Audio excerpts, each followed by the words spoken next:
أعوذ بالله من الشيطان الرجيم بسم الله الرحمن الرحيم Bismillahirrahmanirrahim. Assalamualaikum warahmatullahi wabarakatuh. Alhamdulillah, wassalatu wassalamu ala rasulillah wa ala alihi wa ashabihi wa mawalah, amma ba'd. Alhamdulillah, kembali lagi dengan saya Abu Najla dari Tasarba Muslim. Seperti biasa, saya akan kembali mereview buku-buku Islam ataupun Al-Quran pilihan. Dan yang akan saya review kali ini adalah sebuah buku. Ini judulnya Meneladani Sholat-Sholat Sunnah Rasulullah Sallallahu Alaihi Wasallam. Jadi intinya ini tentang sholat sunnah yang dicontohkan oleh Rasulullah Sallallahu Alaihi Wasallam. Ini penulisnya Syekh Muhammad bin Omar Mazmul. Kemudian ini diterbitkan di Indonesia oleh penerbit Pustaka Imam Asy-Syafi'i. Ini bukunya tidak terlalu tebal ya, lumayan lah. Dan ini untuk sampulnya sendiri, ini menggunakan sampul soft cover. Soft cover dengan tebalnya ini ada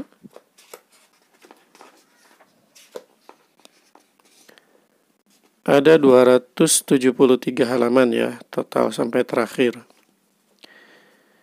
Nah ini cukup saya rekomendasikan juga karena ini cukup penting ya. Kadang-kadang kita sering bertanya-tanya seperti apa sih sholat sunnah itu sebenarnya. Tata caranya, waktunya yang tepat itu kapan. Misalnya untuk waktu duha atau tahajud dan selainnya ya. Jadi insya Allah di sini dijelaskan juga. Baik, untuk lebih jelasnya langsung kita lihat saja seperti apa isinya. Nah, kita langsung lihat daftar isinya saja ya.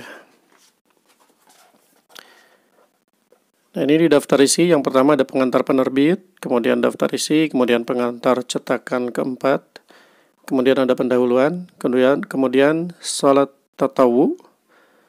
Di sini ada definisi sholat tatawu dijelaskan, kemudian macam-macam sholat tatawu, tatawu mutlak, tatawu muqayyad, atau tatawu ini bisa dianggap sholat sunnah aja ya.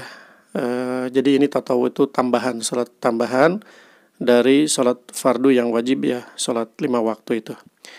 Nah ini sholat sunnah ini ada sholat sunnah mutlak, ada yang muqayyad, terikat ya atau terbatas.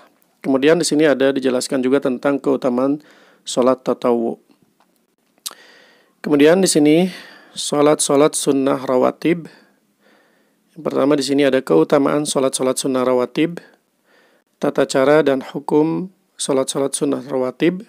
Sholat rawatib ini yang mengikuti sholat fardu ya, atau biasa di kita itu disebutnya qobliyah ba'diyah. Yang pertama di sini ada sholat sunnah rawatib sebelum sholat subuh atau qobliyah subuh. Di sini dijelaskan hukum sholat sunnah rawatib sebelum sholat subuh, kemudian tata cara dan keutamaannya. Ini dijelaskan juga. Kemudian selanjutnya di sini meringankan pelaksanaannya, jadi tidak terlalu panjang gitu ya, tidak terlalu lama. Jadi ringan-ringan saja sholatnya. Kemudian surah yang dibaca di dalamnya. Kemudian berbaring setelah mengerjakan sholat sunnah rawatib sebelum sholat subuh ya. Kemudian orang yang tidak sempat mengerjakan sholat rawatib subuh, nanti bagaimana? Kemudian di sini juga ada sholat sunnah rawatib zuhur. Kalau zuhur ada sebelum, ada sesudah ya. Kalau subuh hanya sebelum saja. Kalau sesudah tidak ada, malah haram ya. Kalau sholat setelah sholat subuh itu tidak ada ya. Nah kalau zuhur ini ada qabliyah dan ba'diyahnya.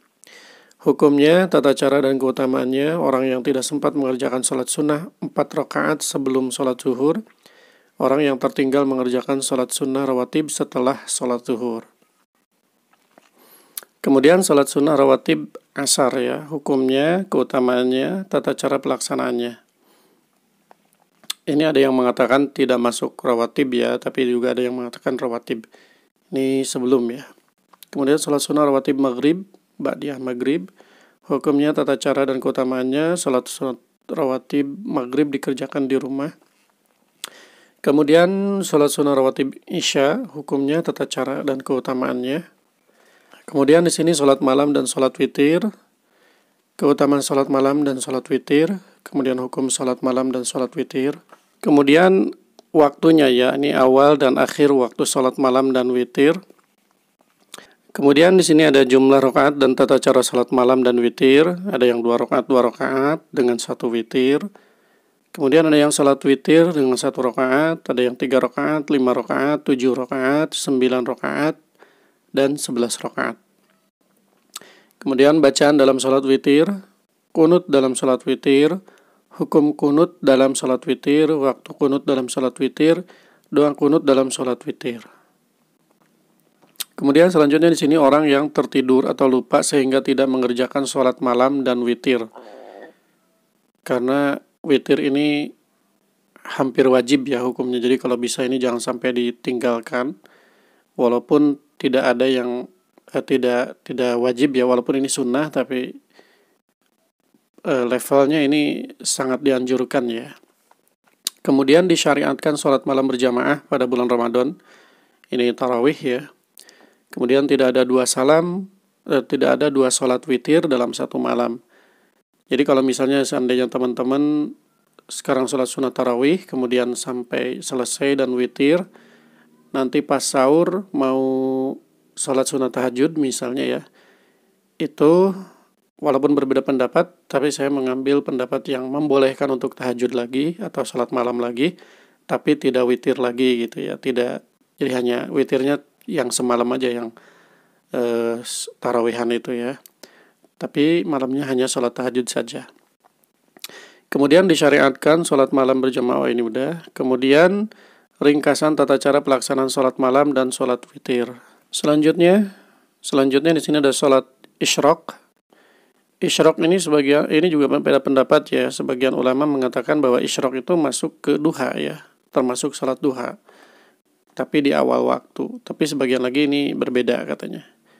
Nah, karena waktunya memang sudah masuk duha ya, setelah matahari naik kira-kira 1 tombak.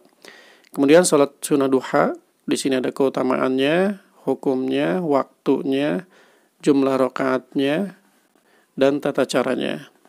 Kemudian ada sholat zawal, kemudian sholat masuk dan keluar rumah. Masuk dan keluar rumah. Ini saya baru dengar nih, sholat masuk dan keluar rumah, saya belum tahu ya. Kemudian sholat 2 rakaat setelah wudu.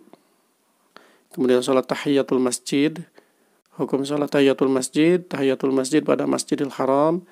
Masuk masjid ketika iqamah sholat sudah dikumandangkan, apakah harus sholat sunnah dulu? Kemudian masuk masjid ketika imam tengah menyampaikan khutbah Jumat. Kemudian sholat antara azan dan iqamah, sholat taubat, sholat sunnah Jumat. Apakah pada hari Jumat terdapat sholat sunnah qabliyah atau tidak? Kemudian sholat sunnah ba'diyah atau selesai sholat Jumat. Kemudian ada sholat tasbih, sholat ketika datang dari perjalanan. Kemudian di sini ada sholat istikharah. Kemudian ada sholat kusuf dan sholat khusuf. Ini sholat gerhana ya. Hukum sholat gerhana bulan dan gerhana matahari. Kemudian ini ada tata caranya juga. Ini penting ya, karena kadang-kadang kita suka lupa ya, karena jarang kita sholat gerhana. Nah, sehingga sering lupa ya. Nah, di sini tidak ada adzan dan iqamah. Kemudian jumlah rakaat sholat gerhana dan seterusnya. Kemudian di sini sholat Id, Idul Fitri dan Idul Adha, hukumnya, kemudian waktu dan tata cara sholat Id. Tidak ada azan dan iqamah dalam sholat Id. Walaupun sebagian di Indonesia ya, khususnya di daerah saya itu ada iqamahnya ya, walaupun berbeda ya, bukan iqamah seperti sholat biasa. Tapi sebetulnya itu tidak ada azan dan iqamah. Kemudian jumlah rakaat dan takbir sholat Id. Kemudian bacaan dalam sholat Id. Banyak ya. Ini tentang sholat Id ya. Lewat saja biar tidak terlalu panjang videonya. Kemudian ada sholat istisqa, sholat meminta hujan. Waktu dan tata caranya di sini dijelaskan. Sama ini juga tidak ada azan dan iqamah. Kemudian sholat istisqa di lapang. Selanjutnya di sini ada sholat jenazah, hukum dan keutamaan sholat jenazah. Berjamaah dalam sholat jenazah, posisi imam. Karena kalau laki-laki imamnya itu di mana, sebelah mana, kalau perempuan sebelah mana dijelaskan juga ya. Kemudian tata caranya. Kemudian di sini ada sholat 2 rakaat setelah tawaf. Kemudian ada sholat di Masjid Quba, sholat suami istri sebelum berhubungan badan pertama kali, sholat di lembah Al-Aqiq. Kemudian di sini ada lampiran-lampiran seputar masalah dan hukum sholat sunnah. Ini mengerjakan sholat sunnah di rumah lebih afdol, mengerjakan amalan sunnah secara rutin lebih baik meskipun hanya sedikit, dan seterusnya. Kemudian di sini yang terakhir ada bid'ah sholat sunnah. Atau sholat sunnah yang tidak dicontohkan oleh Rasulullah SAW ya. Dan di sini terakhir ada daftar pustaka. Baik, kita lihat selintas isinya seperti apa ya.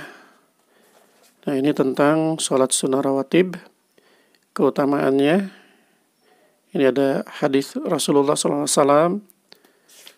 Ini sebetulnya sudah cukup lengkap ya, tapi masih kurang puas kalau saya pribadi ya, karena ini sebenarnya dalilnya sudah ada teks Arabnya, tapi yang di footnote, sebagian itu di footnote itu tidak ada Arabnya, jadi langsung terjemahnya untuk hadis-hadisnya ya. Itu, tapi ya nggak masalah juga sih, cuman maksudnya kalau dijadiin dirinci lebih detail ya itu lebih mantap lagi ya. Jadi kita tahu dalil-dalilnya itu apa saja, derajat hadisnya seperti apa, itu kita tahu. Nah, ini walaupun ini sebetulnya sudah hampir setiap halaman ada dalil-dalilnya ya. Ini juga ada untuk penanda halaman ya, supaya tidak dilipat begini ya. Kadang-kadang kalau saya kan suka begini ya, suka dilipat. Nah, kalau ini ada penanda halaman jadi tinggal di sini. Seperti ini.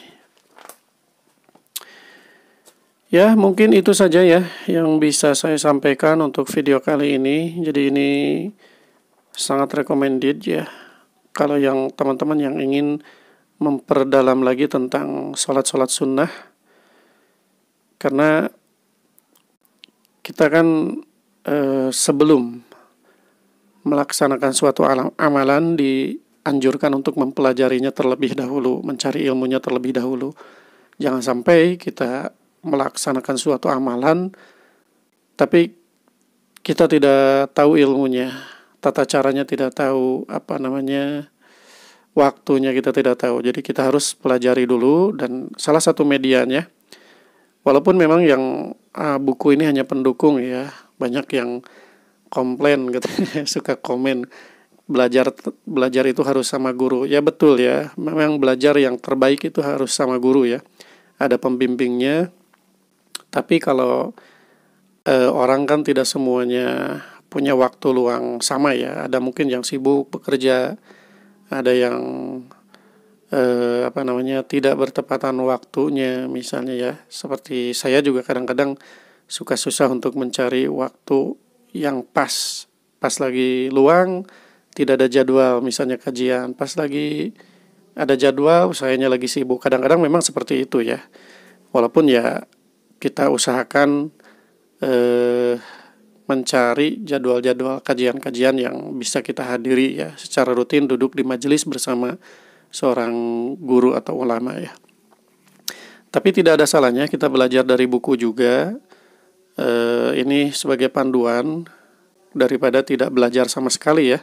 Dengan dalih harus belajar sama guru, sementara kitanya tidak punya waktu, kitanya tidak bertemu guru yang pas, akhirnya tidak belajar, ya itu salah juga ya. Tapi sambil kita belajar sama guru, kita juga menyisihkan waktu untuk baca-baca. Bisa teman-teman lihat di YouTube juga ceramah ustadz-ustadz ya. Kalau zaman sekarang banyak media yang bisa kita manfaatkan untuk belajar ya, selain buku juga. Tapi ya kalau buku kan bisa kita buka kapan saja, ada di rumah kita, tidak membutuhkan kuota internet istilahnya ya. Baik, mungkin itu saja informasi dari saya. Semoga informasi ini bermanfaat. Bagi teman-teman yang tertarik untuk memiliki buku ini, seperti biasa ya, silakan teman-teman order melalui WhatsApp di 087 870 173 490. Terima kasih. Assalamualaikum warahmatullahi wabarakatuh.